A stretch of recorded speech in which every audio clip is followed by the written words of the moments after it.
제11강 업무 무관 부동산 등에 관련한 차입금 이자 조정 명세서 하도록 하겠습니다. 얘는 이론상은 되게 어려운데 결론을 두고 본다면 얘도 여러분들이 틀리진 않을 것 같습니다. 얘도 크게 어렵진 않습니다. 한번 볼게요. 이제 앞서서 설명했던 부분인데 이제 한번 볼게요. 회사가 이제 차입금을 빌려가지고 특수관계인에게 대여를 해줬어요. 특수관계인은 누구를 이야기하는 거죠? 대표이사, 사내이사, 직원, 너 누구든 회사에 관련된 모든 사람들이 다 특수관계인이에요.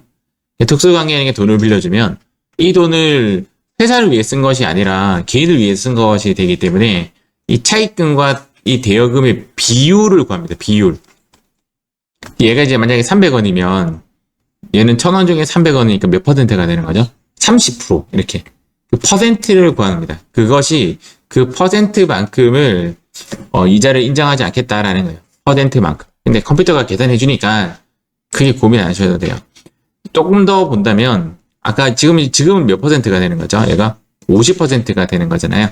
그럼 이자 비용의 50%를 이제 계산을 하는 거죠. 그럼 얘가 얼마? 50원을 송금불산입 기타 사유 유출시키겠다라는 거.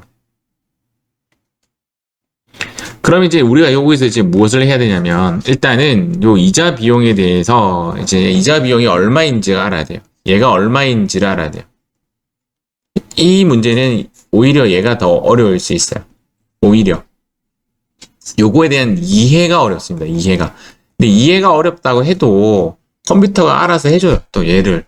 이게 어떤 이야기냐면 이 문제 제11강의 주제는 이자 비용이 주제예요.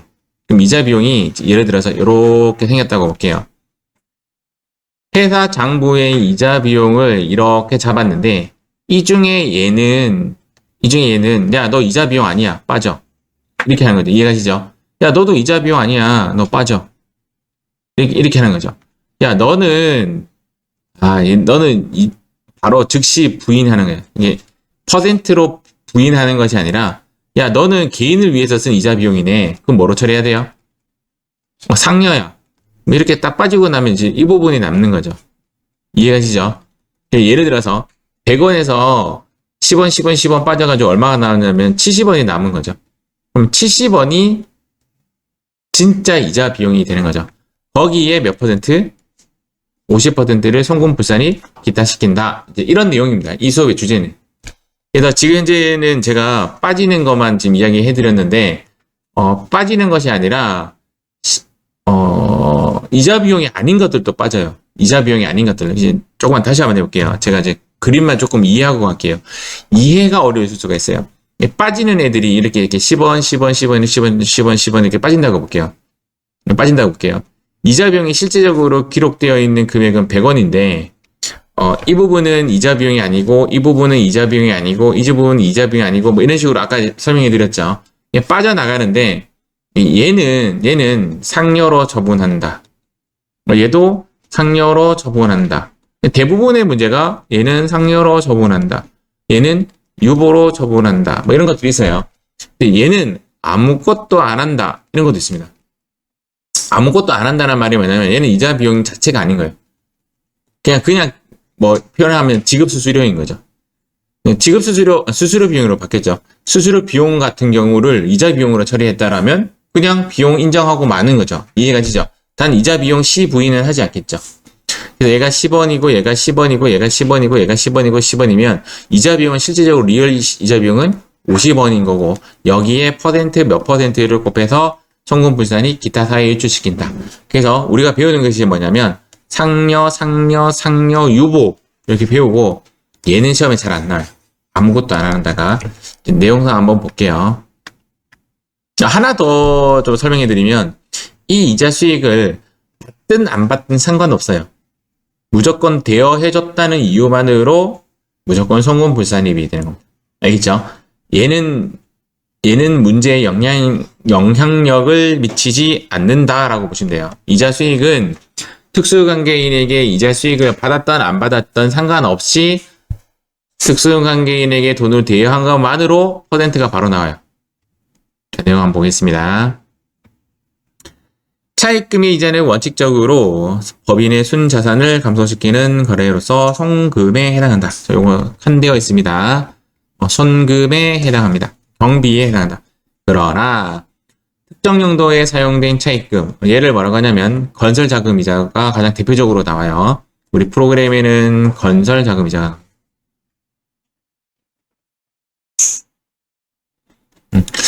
채권자 또는 수령자가 불분명한 차입금의 이자.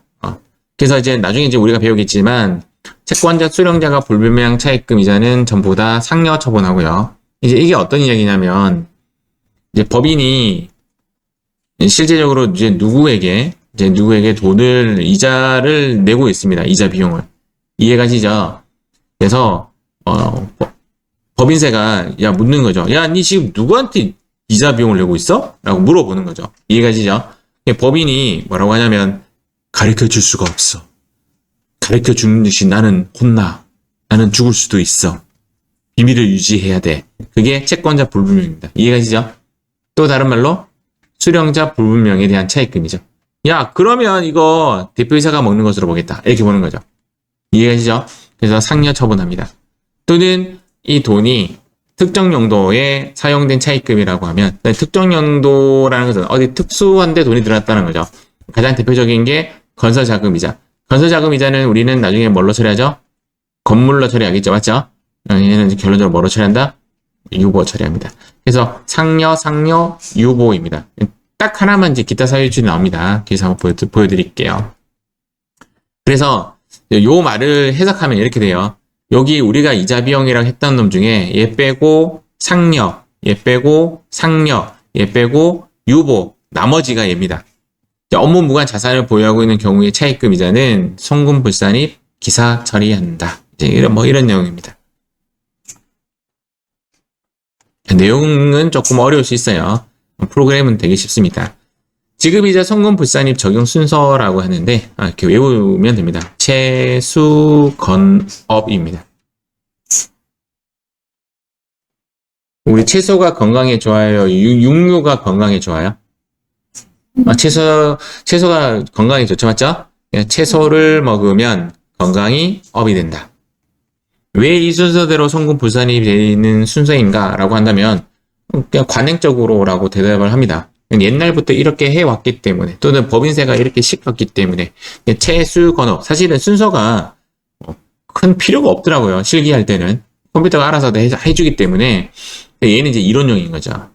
이론형으로 채수건업 채권자가 불분명한 거 누가 돈 빌려줬는지 모르는 거 수령자는 누가 이자 비용을 받는지 모르는 거 대부분 뭘로 처리한다?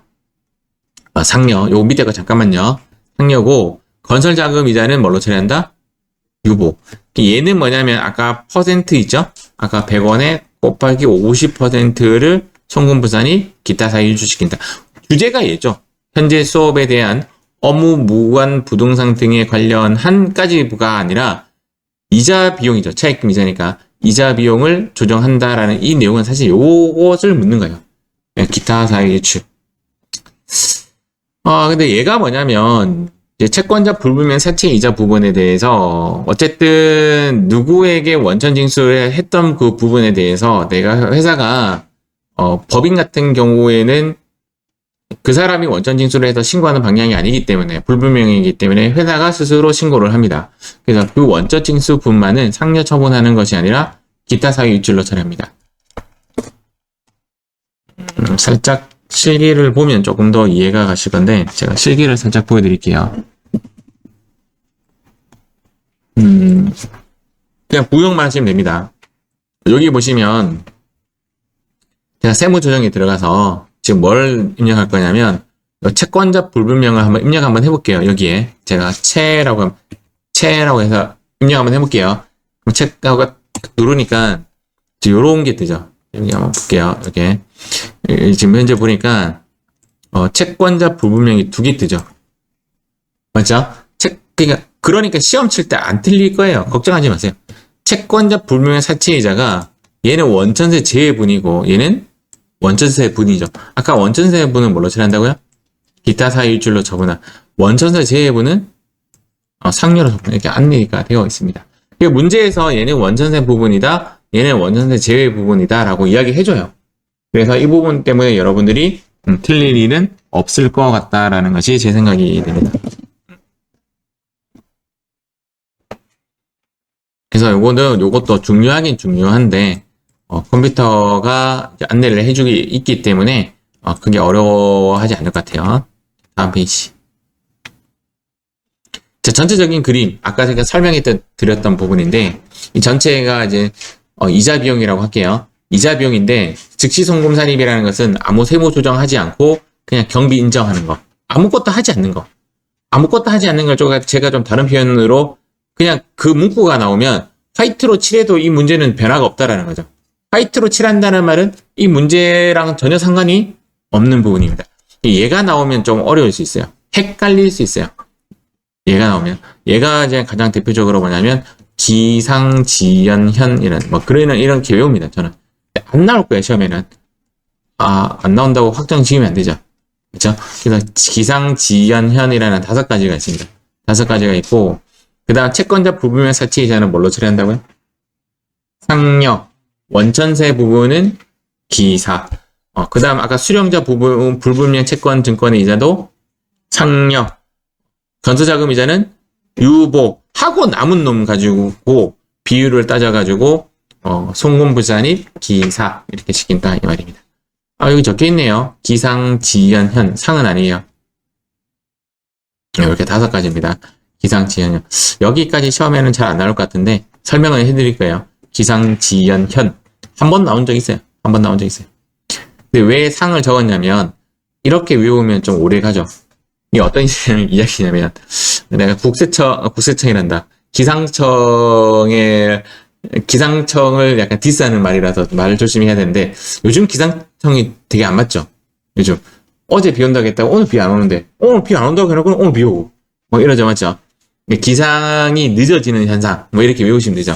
기상지연 현상. 알겠죠? 이렇게 하나 외워놓고 헤드라인만 한 거예요.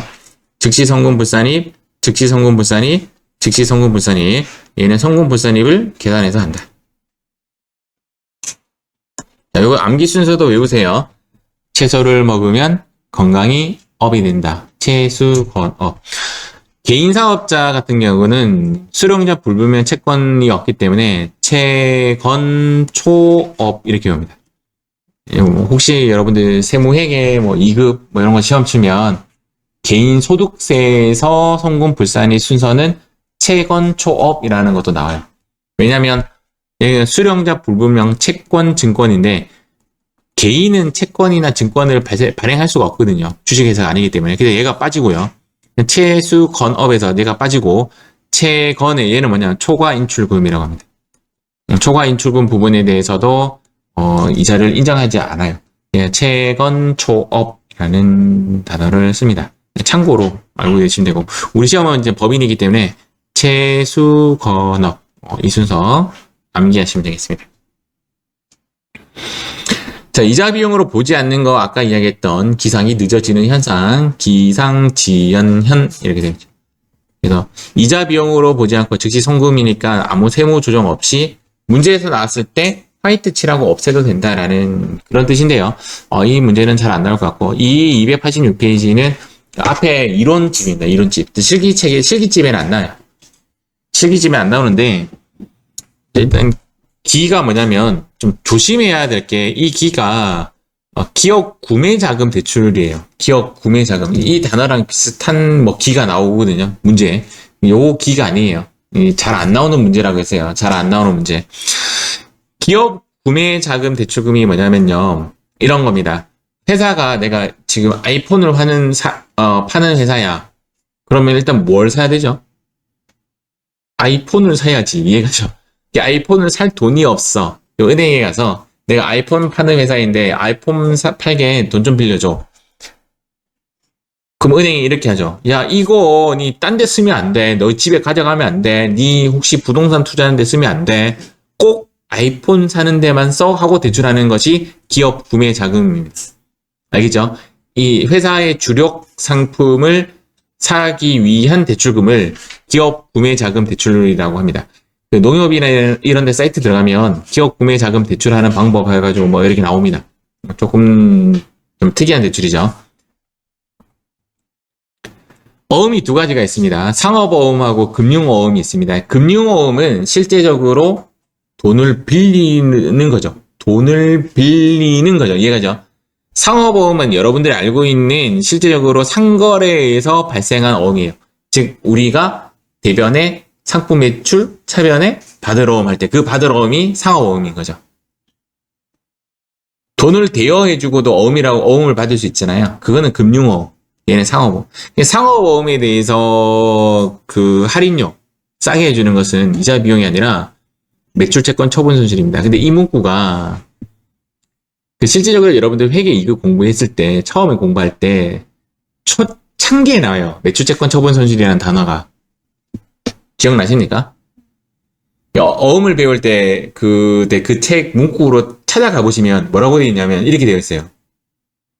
이 어음에 대한 할인료는 이자 비용이 아니라 매출채권 처분 손실이다 이렇게 나와요. 근데 수업은 이자 비용이 아니라 그 부분은 강요 안 하죠. 매출채권 처분 손실이다 라고 가리키죠. 이해가시죠? 여기도 막 적어놓고 그랬는데 더 웃긴 거는 제가 실제적으로 실무에서 이자 비용 씁니다. 제가 어음 할인료를 어음 할인료가 뭐냐면 실제적으로 어음을 빨리 돈으로 환전시키면서 받는단 말이에요. 그래서 12월 31일 날 현금이 되는 거를 10월 달에 어음에 은행에 주고 그 2개월치를 이자 비용으로 계산해서 그만큼 할인 받는 거잖아요. 나도 모르게 이자 비용 쓰더라고. 나도 모르게. 그러니까 그 문구에 대해서 나는 약간 감동 먹었어요. 여기 이자 비용이 아니라 매출채권 처분 손실이라는 거를 항상 매출채권 처분 손실이라고만 강요를 했는데 실제 나는 이자 비용 쓰더라니까요. 이자 비용이 아니라고요. 알겠죠? 시험에 안 나올 겁니다.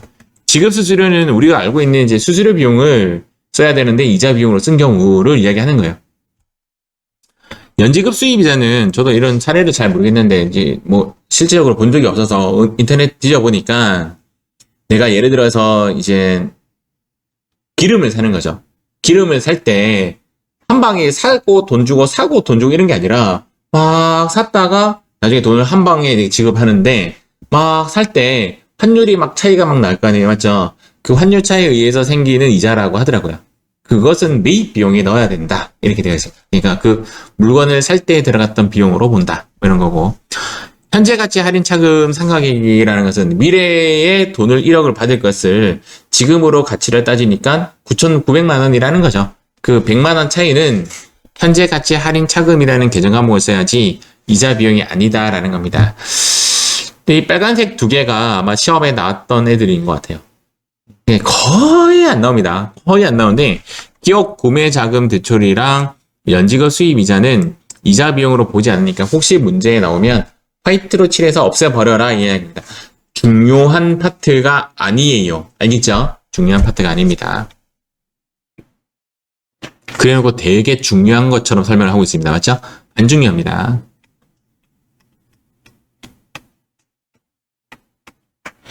자, 이자 비용에 포함시키는 것을 오히려 얘를 암기를 하셔야 돼요. 얘를 암기하셔야 돼요. 헷갈릴 수 있습니다. 금융어음하고 상업어음하고 헷갈릴 수가 있어요. 알겠죠? 문제에서 금융어음이란 실제적으로 돈을 빌려주고 어음을 받은 경우예요. 예, 금융어음에 대한 할인료는 이자 비용으로 봅니다. 알겠죠? 이 암기 여러분들 세무 2급에 보면 사채 할인 발행 차금 상각액에 대해서 분개하시로 해가지고 여기에 이제 보통 예금에서 돈이 나가고 여기에는 사채 할인 발행 차금 전산세무 2급에 몇 번 나왔을걸요? 네, 살증 발행 차금이 나오면 여기 써야 돼요. 여기에 계정 과목 뭐 썼죠? 전산세무 2급에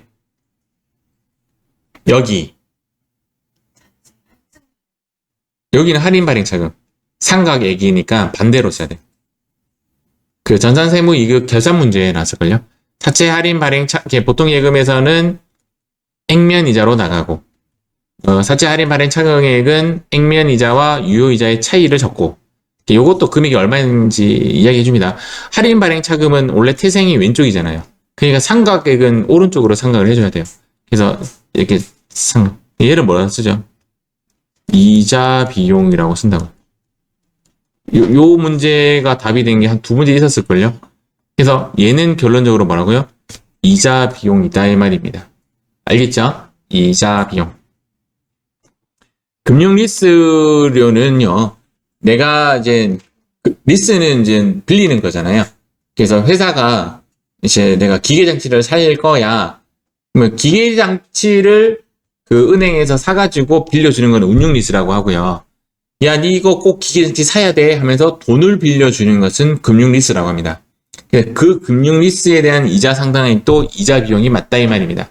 그 매입가에 포함시키면 안 된다. 알겠죠? 근데 시험에는 얘가 나와요. 여기서 일단 얘를 먼저 기억을 하시면 금융은 이자 비용이 맞습니다. 근데 금융은 이자 비용 같은 냄새가 안 듭니까? 들죠? 맞죠? 금융어음은 이자 비용이 맞아요. 알겠죠? 이거 살짝 기억하시고, 이제 건설자금 이자는 우리가 이미 알고 있는 내용인데, 여기 프로그램에 보시면 여기 건설자금 이자 조정 명세서라고 있죠. 맞죠? 원래는 이제 이 파트에서 배워야 되는데 지금 현재 책 구성뿐만 아니라 모든 것을 여기서 끝내요. 건설자금 이자 조정 명세서는 실제적으로 할 게 없어요. 할 게 없고 시험에도 얘가 따로 안 나와요. 얘 여기서 나와요. 그래서 건설자금 이자는 그냥 우리가 알고 있는 정도의 상식만 알고 계시면 됩니다. 유형자산과 무형자산에 들어간 차입금에 대한 이자 비용에 대해서 자산으로 처리하는 거. 과거에 이제 건설자금 이자 문제가 한 두 번 정도 나왔는데 뒤에서 배우겠지만 한 문제는 너무나도 쉽게 나왔고 한 문제는 터무니없이 나왔어요. 그래서 공부하기에 상당히 안 좋은 파트입니다. 안 나오기도 하고 나온다면 너무 어렵게 나올 수도 있고. 요거는 이제 건설자금 이자 파트라서 가서 한번 보죠. 얘는 이제 넘어가도록 하겠습니다. 그래서 이제 우리가 이제 내용이 제목이 업무 무관 부동산 등이잖아요. 이해가시죠? 근데 앞에서 내가 설명했던 업무 무관 부동산의 가장 대표적인 게 뭐였어요? 가지급금 가지고만 이야기를 했는데 실제적으로 프로그램에는 4개를 따져요. 크게 3개. 가지급금하고는 가수금하고 동일한 놈으로 보고 크게 3개. 한 놈 뭐죠? 업무 무관 부동산. 또 한 놈은 업무 무관 투자 부동산은 업무 무관 부동산. 유람선은 동산. 맞죠? 유람선을 뭐 회사를 목적으로 샀다라고 하면서 복리후생비 처리하겠다. 그럴 일은 잘 없죠. 맞죠? 별장. 이것도 업무 무관 부동산으로 봅니다. 그다음 업무 무관 가지급금은 우리가 앞서서 했던 거. 잠깐만 또 프로그램 잠깐 구현시켜 드리겠습니다.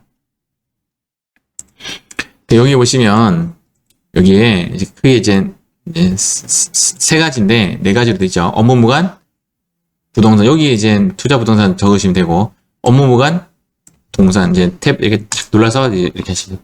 가지급금 가수금 이제 입력하시면 되는데 가지급금 가수금은 통상적으로 지금 블록이 되는지 볼게요. 이렇게 블록이 됩니다.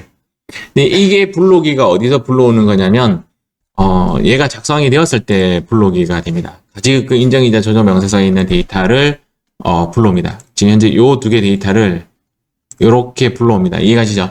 근데 문제에서는 가지급금 인정이자 조정 명세서를 작성하라는 말이 없으면 이것도 강제적으로 입력하시면 됩니다. 강제적으로 입력할 때 주의할 점은 1월 1일 알겠죠? 1월 1일 이렇게 보시면 되겠죠. 그래서 걔네들을 다 빼고 결론적으로는 아까 전에 다 빼고 남은 남은 나머지 애들이 뭐냐면 얘네들인 거죠. 그래서 그 차입금 적수 중에서 업무 무관 부동산 동산 가지급금에 대한 적수 분의 몇 퍼센트가 나와요. 얘가 비율이 나오는 거죠. 이해가시죠? 예를 들어서 차입금은 1,000원을 빌렸는데 여기 쏟아 부은 돈이 900원을 다 쏟아 부었어. 그럼 몇 퍼센트? 90%. 이해가시죠? 그런데 1,000원을 빌렸는데 여기에 쏟아 부었던 돈이 1,200원이야. 그럼 몇 퍼센트? 그렇게는 계산 안 돼요. 무조건 100%가 끝이에요. 이 컴퓨터가 이제 100%로 끊어져요. 여기까지는 이해하셨죠? 컴퓨터 믿으시면 돼요. 지급이자는 그럼 100원 중에서 일부를 내가 이제 지급이자가 100원이라고 하면 100원의 몇 퍼센트를 인정하지 않는 건데 120%가 되면 말이 안 되잖아요. 그래서 100%로 탁 끊어줘요. 이따가 아까 이야기했던 부분인데 이자 수익과 기부금은 이제 현금을 받아야만 또 현금을 줘야만 인정이 되는 개정 과목이다. 이자 비용은 아니에요. 이자 비용은 이제 기록하면 계산하면 되는 겁니다. 이거 참고니까 크게 고민 안 하셔도 돼요. 이제 프로그램 한번 다뤄보도록 하겠습니다. 자, 실기 파트는 아이고 자 여기 페이지 요거 세팅합니다. 자, 풀이 한번 해볼게요. 같이 한번 풀어보겠습니다. 일단은 제가 이것을 문제가 있음이라고 되어 있는데 제가 실제적으로 과거의 문제는 기억이 안 나는데 이 글자는 없었어요. 과거의 문제는 이 글자가 없었고 여기에서부터 여기까지가 문제였어요. 프로그램을 먼저 한번 보겠습니다. 프로그램 보시면 여기 가지급금 인정이자 조정 명세서 바로 밑에 있습니다. 업무 무관 부동산 등에 대한 차입금이라고 되어 있는데 우리 흐름을 조금 보기 위해서 얘가 지금 가지급금이라는 뜻이거든요. 현재 문제에서는. 그런데 이걸 조금 더 볼게요. 소득의 기속이 불분명하여 대포자의 소득 처분한 금액에 대한 소득세를 법인이 납부하고 이걸 뭐라고 하죠? 법인이 대납했다라는 겁니다. 대납액은 가지급금 이에요, 아니에요? 얘 입력 안 하는 거죠. 얘를 입력 안 합니다. 두 번째, 우리 회사는 중소기업이죠.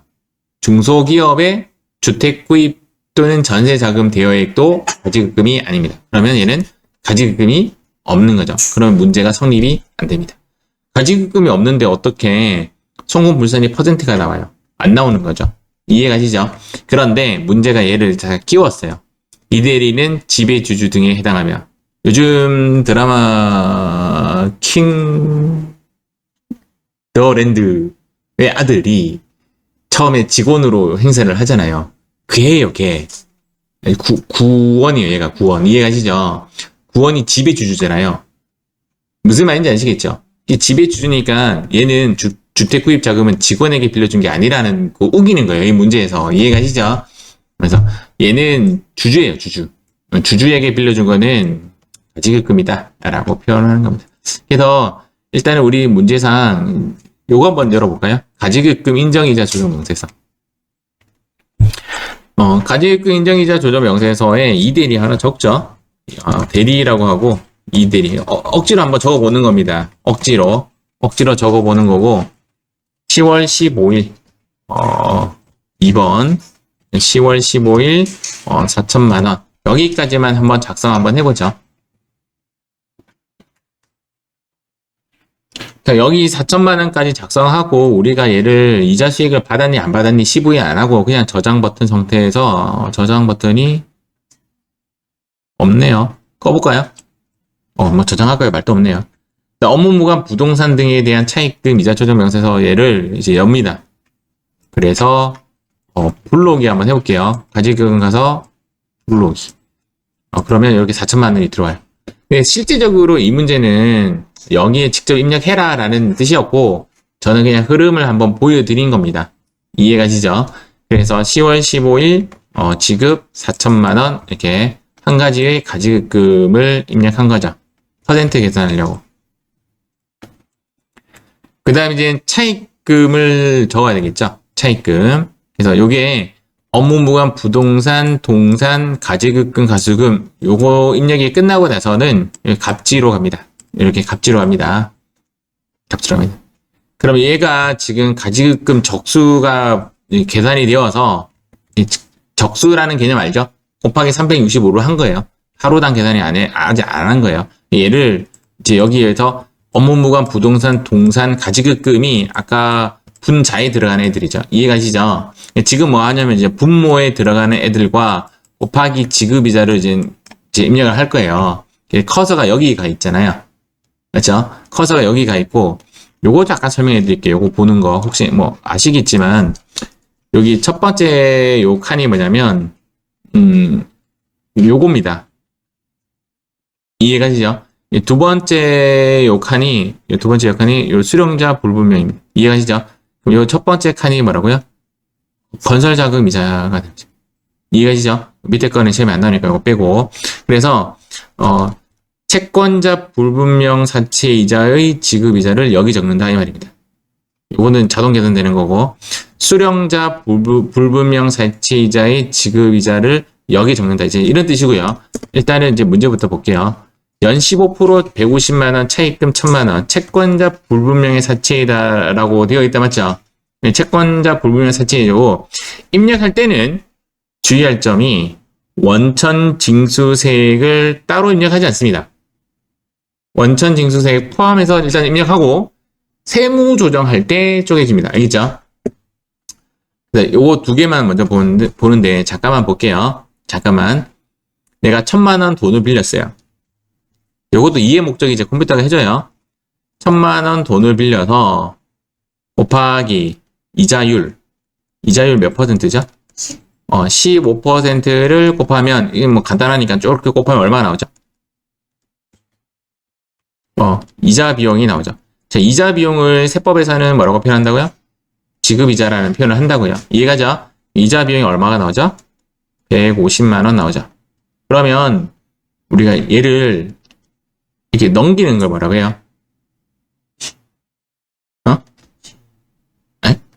넘기는 거 이렇게 이항이라는 이항.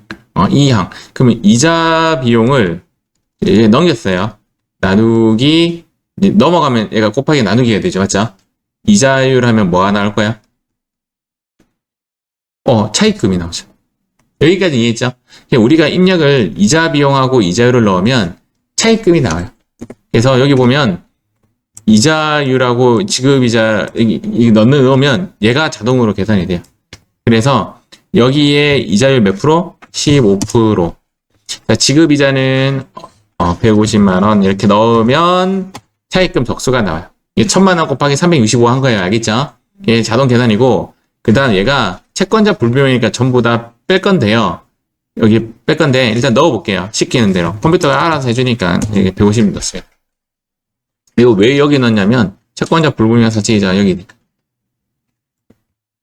자, 그 다음 방향키 밑으로 해서 밑으로 다시 내보냅니다. 여기로 보냅니다.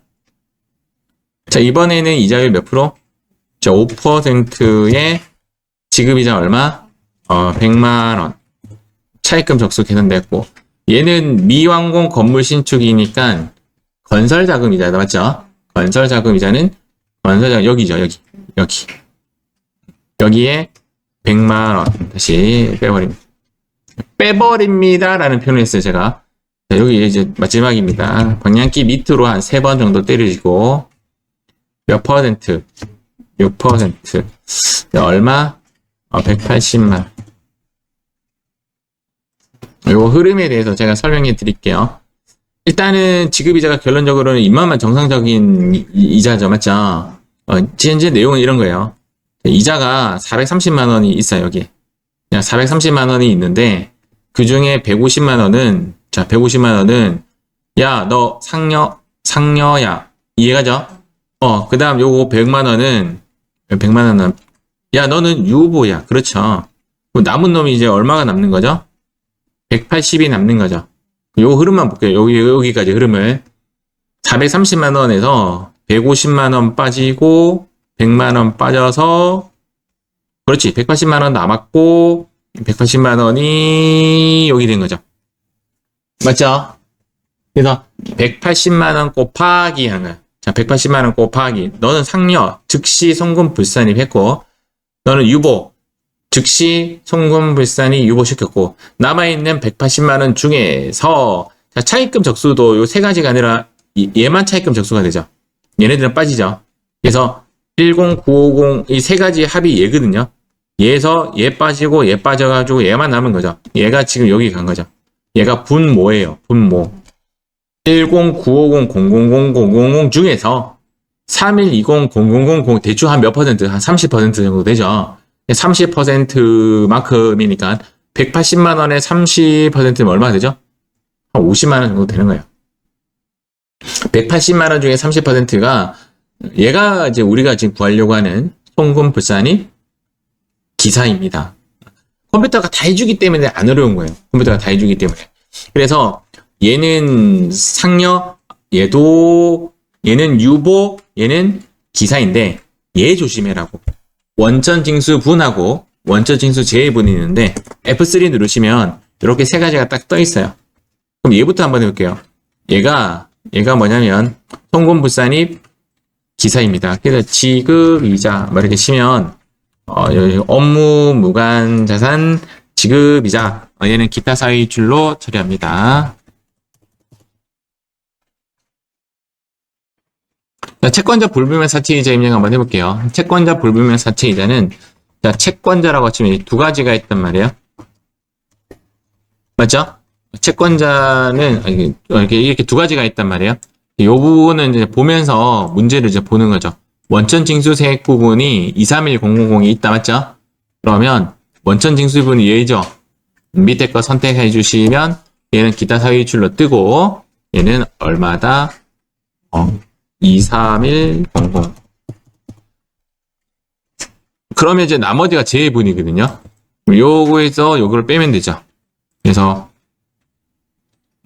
150만 원에서 빼기 150만 원에서 빼기 231000 이렇게 빼면 1269000이 됩니다. 이 돈입니다. 이 돈만큼은 또 채권자에서 원천세 제외분으로 가서 1269000은 상여로 처리하시면 됩니다. 자, 다시 한번 이야기해 드릴게요. 원천 징수 제외분은 프로그램 상 입력하는 것이 아니라 세무 조정할 때만 쪼개줘야 됩니다. 알겠죠? 여러분들 나중에 입력할 때 여기에 원천세 제외를 한 나머지 숫자를 넣고 이러시면 안 돼요. 얘는 그대로 금액을 다 넣고 세무 조정할 때 이렇게 쪼개주면 됩니다. 자, 나머지는 쉽죠? 근데 건설자금이자는 안 떠요, 안 떠. 그래서 직접 입력으로 바꿔가지고 여기에 건설자금이자 이렇게 그러면 어떻게 했냐면 컨트롤 C, 컨트롤 V. 그래서 100만 원 유보. 요거는 이제 강제로 입력해 주시기 바랍니다.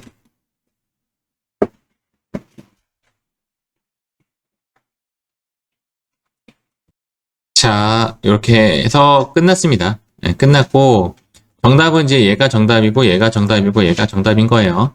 일단은 정신 없을 거니까 하나 더 풀어보죠. 자, 요거 세팅 한번 합니다. 자, 2번 문제입니다. 자, 한번 볼게요. 자, 요것도 마찬가지로 업무 무관 부동산 등에 대한 차입금 이자 조정 명세서를 작성하시오. 현재 우리는 업무 무관 동산, 부동산, 가지급금 등을 찾아야 되는데 여기 2번에 나와 있네요. 자, 2번에 봤더니 대표이사의 사용 목적으로 업무 무관 부동산에 넣읍시다. 그래서 프로그램에 여기 넣으면 되는데 혹시나 불록이 되는지 한번 해볼게요. 자, 불록이 누르고 예스. 여기에 업무 무관 부동산 가장 대표적인 게 뭐죠? 투자 부동산 또는 건물 이렇게 해서 확인 정도 누르면 하나 들어오죠. 맞죠? 근데 이렇게 안 해도 돼요. 그냥 문제 보시고 금액도 틀렸네. 아, 틀렸다. 맞죠? 2억인데 2억으로 가면 됩니다. 주의할 점은 이제 전년도 취득했기 때문에 얘는 무조건 정기율로 들어와야 된다. 이거 기억하시고. 일단 나머지는 없으니까 여기 가보면 업무 무관 부동산에 떠 있어요. 자, 이제 요거 입력할게요. 자, 입력할 때 하나씩 입력하시면 됩니다. 자, 가보면 옛날에는 그 가지급 인정이자 조정 명세서에서 여기서 차입금 입력 부분 있잖아요. 이제 여기를 이제 이렇게 가은행이라고 이렇게 뜨잖아요. 이렇게 펄펄 한번 띄워볼게요. 수성은행이 없네요. 없는데 여기에 이제 해서 불록이 해서 이걸 불록이 했었어요. 옛날에는. 근데 요즘에는 이제 그런 식으로 문제는 안 하고 무조건 강제 입력이에요. 8%, 800. 있는 대로 다 넣어볼게요. 6%, 900. 4%, 700. 그 다음은 걸러주면 됩니다. 갑은행의 이제 지급이자 200만 원은 토지의 건설 자금이자에 해당한다. 그러니까 여기서 800만 원 중에서 건설 자금이자 칸에 가서 200을 빼주면 됩니다. 그러면 2400에서 200 빠진 2200이 지급이자가 되는 거죠. 그 다음 이거 분의 이거 같이 되어서 대충 한 50% 정도. 그래서 얘가 이렇게 딱 50% 맞네요. 정답은 얘 정답, 얘 정답이 됩니다. F3 한번 눌러보세요. F3 누르면 이 두 가지가 지금 떠 있을 겁니다. 건설자금 이자는 안 뜨니까 강제로 넣으시고, 여기 지급이자 성공불산입은 지급이라고 하면 뜰 겁니다. 업무 무관 자산 지급이자 1100. 그 다음 건설자금 이자는 안 뜨니까 F6 누르고 얘는 꼭 유보 처리해 줘야 됩니다.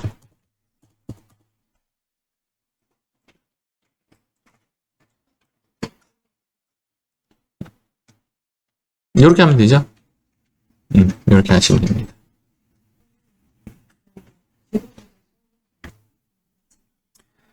자, 현재 문제를 한번 볼게요. 대표이사 이 부분이 이제 가지급금이죠. 주의할 점은 2023년 1월 1일 날 대여를 했기 때문에 지급으로 가야 되지 전기열로 가면 안 되겠죠. 이해가요? 어떤 이야기냐면 여기에 가지급금에 체크했을 때 여기 지급으로 가야 된다고요. 1월 1일이라고 전기열 쓰면 안 되겠죠.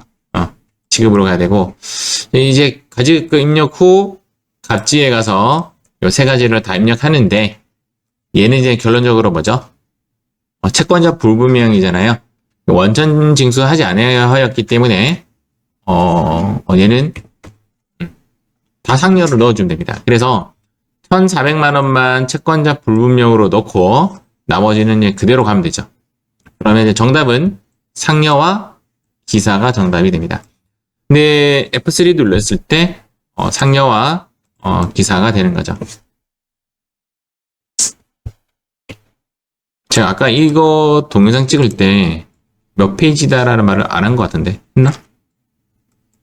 근데 이제 이 문제가 이런 말이 있죠. 참고로 이런 말이 왜 있냐면 우리가 1년에 366일일 때도 있잖아요. 그걸 뭐라고 하죠?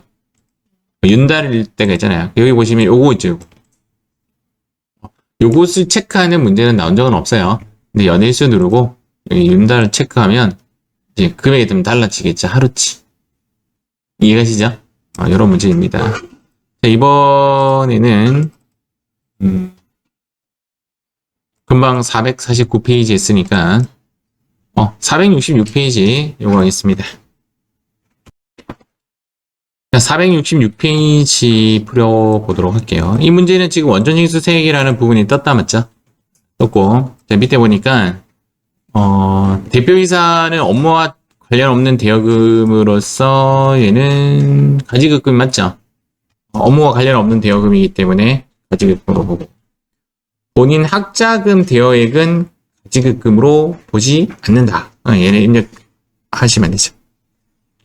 이렇게 지워주셔야 되고 그래서 일단은 가지급금의 부분에 대해서는 여기 가지급금에 4,200만 원짜리 하나만 적어주시면 됩니다. 자, 두 번째. 자, 위 내용 외에 가지급금, 가수금은 없고, 밑에 거는 큰 중요한 이야기가 없네요.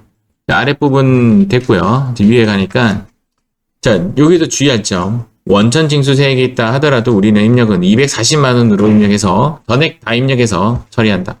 채권자 불분명이고, 얘는 채권자 불분명이고, 얘는 건설 중인 자산이고, 맞죠? 얘는 아까 기상지연형의 그 기가 아니에요. 그래서 얘는 그냥 일반 차입금이에요. 일반 차입금하고 똑같은 이야기예요. 근데 만약에 이 문제가 기상지연 현상의 기라고 하면, 즉 기업 구매 자금이었다라는 가정하에 나면 얘 없는 셈 치면 됩니다. 얘가 문제에 안 나왔다고 생각하시면 돼요. 없는 셈하고 푸시면 되는데 얘는 그게 아니에요. 일반 차입금이에요. 그 기랑 헷갈리시면 안 돼요. 그래서 입력한 결과는 이렇게 입력이 됩니다. 4개 다 입력하고 나서 240은 채권자로 빼버리고 210은 건설 중인 자산으로 빼버리고 그러면 정답은 이렇게 3가지가 정답이 돼야 되는데 얘는 세무조정할 때 원천징수분과 원천징수 제외분을 구분해서 입력해 줘야 되잖아요. 그래서 F3 눌러서 구분해서 입력했을 때의 결과값이 이렇게 됩니다. 그래서 업무무관 자산 지급이자 이게 송금불산이 기사고 얘는 상여와 기사로 놔두고 건설 자금이자는 유보로 처분하면 되겠습니다.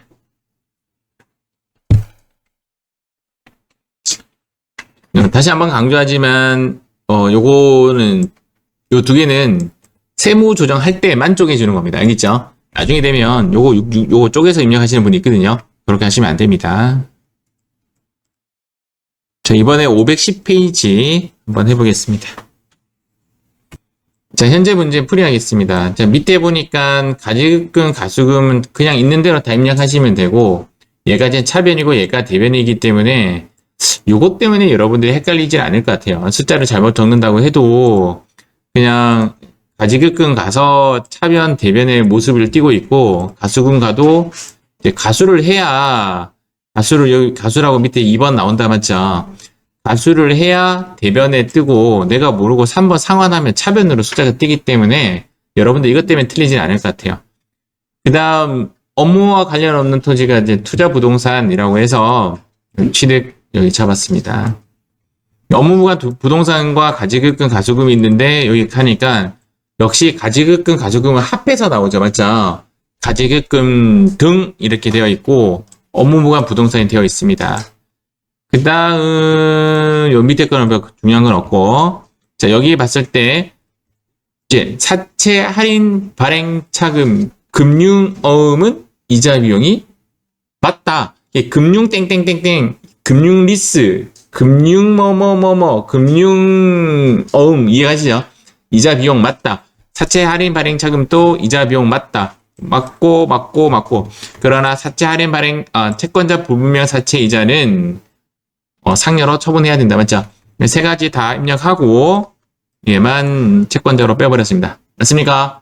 그러면 정답은 상여 지사 해서 F3 눌렀을 때 이렇게 2가지가 뜨는 겁니다. 됐습니까? 자, 이번 시간에는 528페이지 풀이하겠습니다.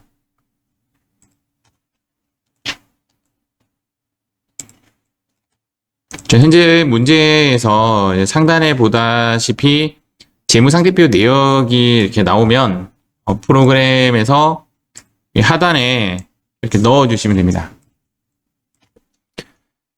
여기 하단에 이제 넣어주고 여기 이제 프로그램에 반응을 하는 데가 없어요. 지금 현재 보니까 그래서 크게 문제는 안 될 것 같고 그 다음 아랫부분부터 보면 2022년 이런 식으로 되어 있으면 무조건 올해 1월 1일로 생각해서 전기 2월로 넣으시면 됩니다.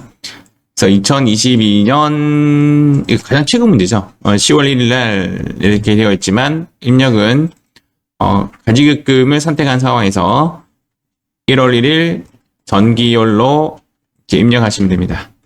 자, 1월 1일 전기 2월로 6천만 원 넣으시면 되고 가수금 또 전기 2월이라고 되어 있기 때문에 가수금을 선택한 상태에서 그 다음 전기 2월로 해서 1억 넣어주시면 됩니다. 자, 지금 가지급금 전기 2월 가수금 전기 2월 하나 더 있죠. 업무무관 부동산 2022년 11월 10일이라고 되어 있지만 입력은 2023년 1월 1일 전기열로 해주고 입력은 상단에 업무무관 부동산에 가서 3억 5천을 넣어주시면 됩니다. 여기 이제 업무 관련 없는 토지를 3억에 취득하고 얘를 이제 취득세로 해가지고 단기 비용 처리했으니까 얘를 이제 송금 불산입 유보 처리를 했다라는 거예요. 그것에 대한 다른 건 입력할 필요 없고 일단은 얘는 토지라는 뜻이에요. 토지라는 뜻이고 토지는 3억 5천이 되겠죠. 여기 3억 5천으로 입력하면 됩니다. 현재는 세 가지입니다. 업무무관 부동산, 가지급금, 가수금. 이 세 가지 데이터가 이제 가지급금 등하고 업무무관 부동산으로 들어갔습니다. 상단에 이제 이자 비용을 넣는데 싹 다 넣으면 되죠. 다 넣는데 여기는 이제 건설자금 이자로서 빠지면 되고 채권자 불분명 사채 이자로서 얘는 빠져야 되겠죠. 이것은 유보로 처리하고 채권자 불분명 사채 이자는 상여로 처분하면 됩니다. 이런 것 때문에 좀 외워주셔야 돼요. 금융어음 할인료 맞죠? 사채 관련된 것도 상가액 등도 이자 비용이다. 이자 비용이다. 이러면 상업어음은 매주 채권 처분 손실이다. 그래서 이자 비용에서 빠진다. 이런 등등 조금 외워주셔야 됩니다. 이것 때문에 어렵게 하는 문제는 최근에 나온 적이 없으니까. 그래서 답은 세 가지가 나오죠. 기타 사회 유출, 유보, 상여. 이렇게 해서 F3 눌러서 이렇게 세 가지 넣으시면 되겠습니다. 기타 사회 유출, 상여, 유보 이렇게 처리하면 됩니다. 질문. 자, 질문 없으면 요거 마무리 지을게요. 자, 여기서부터 감상 한번 해봅니다. 적수 입력은 통상적으로 가지급금하고 부동산 쪽에서 좀 나오는 편이고 이렇게 1, 2, 3, 4번까지 통상적으로 입력하는 시험 문제는 나왔고 그 밖에는 나온 적이 없습니다. 불로기는 가지급금과 가수금은 불로화집니다. 물론 이제 업무무관 부동산 또 건물이나 토지를 설정하고 불로기 하면 불로화지기가 될 때가 있습니다. 시험 칠 때는 저 불로기는 미사용. 그 다음 갑지에 가서 불로기 하면 불로기 굳이 누르지 않아도 자동 반영된다 맞죠? 여기 자동 반영되고 이렇게 넣으시면 되고 이렇게 빠지시면 돼요. 넣고 빼고 나머지 일로 넘어가니까 얘는 이제 송금불산이 기사, 얘는 송금불산이 유보 이렇게 처분이 되겠죠. 그래서 이렇게 입력하면 됩니다.